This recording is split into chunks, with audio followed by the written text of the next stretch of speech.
Yo, you know the deal by now. Spoilers ahead, let's go. Starting with a cool recap, skip. Surprise school fighting resumes, Tanjiro versus Daki. But during the fight, the belts that Izui cut are flying back to the demon and entering her body, ew. This causes her hair to glow. Is she going Super Saiyan? You bet, power up. But then, finally, this dude shows up. You know, that kind of guy that just has to comment on the drunkards making a ruckus outside.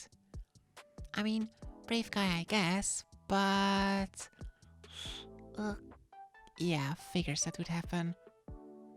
So people finally notice all the buildings being destroyed and the massive fight on the streets, so they come look. Tanjiro tells them to hide inside, not mentioning a demon to add mystique. And yeah, the buildings don't do squat. This demon doesn't give no ships. A lot of gruesome imagery here, by the way. Fitting music though.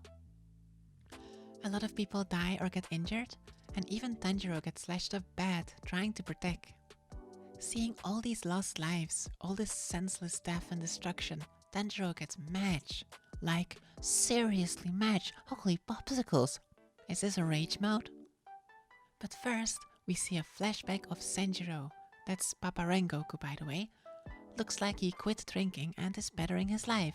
He wrote a letter to Tanjiro, saying that those who are born with a scar on their head and wield sun breathing are destined for greatness.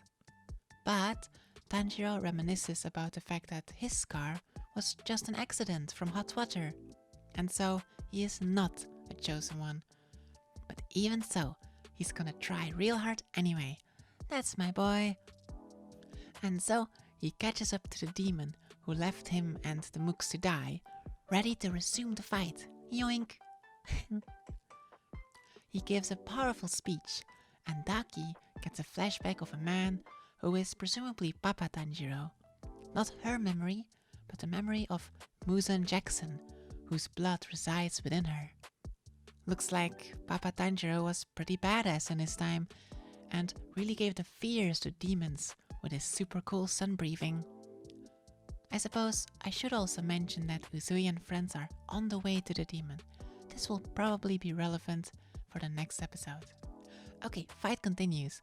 Daki finally starts using her blood demon art, which kind of looks a lot like the one from Spider-Boy.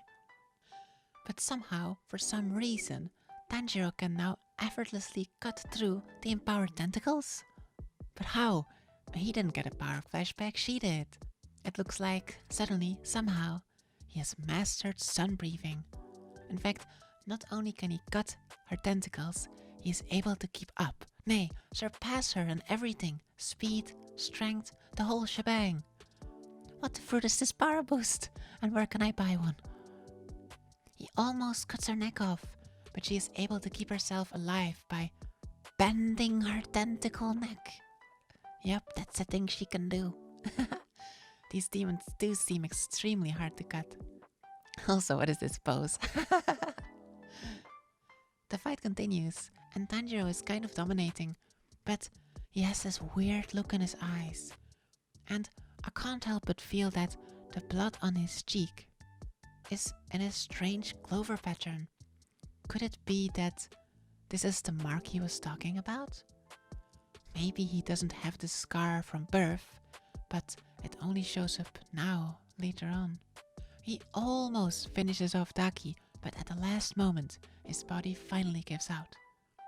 Looks like sun breathing still gives a terrible backlash, which maybe explains why his dad kicked the bucket so early. So, naturally, in this moment of weakness, Daki finishes off Tanjiro in one fell swoop. Just kidding, she starts to monologue like a bad guy, waiting long enough for reinforcements to arrive, as you do. But wait, it's not Izui, it's Nezuko! Nezuko-chan! Which brings me to the question again, why didn't Nezuko help out earlier? She literally kicks the girl's head right off.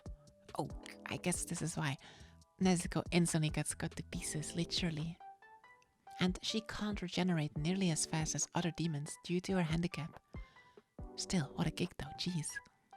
But some more monologuing later, it's revealed that Nezuko can actually regenerate now. All that sleeping finally paid off. In fact, she is on par with upper ranks now. Wow! Skipping a few stepping stones there, Nezuko. Everyone's getting power boosts. And she doesn't stop there. She suddenly grows titties, a horn, and tattoos. Very convenient way of getting a new tattoo. Just grow it naturally. Why didn't I think of that? And with this growth spurt comes incredible power. The fight begins. Nezuko shows some leg and literally steps on Daki. Ara ara. And that's the episode. I'm surprised we got to see more fighting, and good fighting at that, instead of backstory. It was really cool, of course, and it's nice to see some Papa Tanjiro hints, and Sanjiro too. However, I'm a little bit confuzzled as to Nezuko and Tanjiro's power-ups.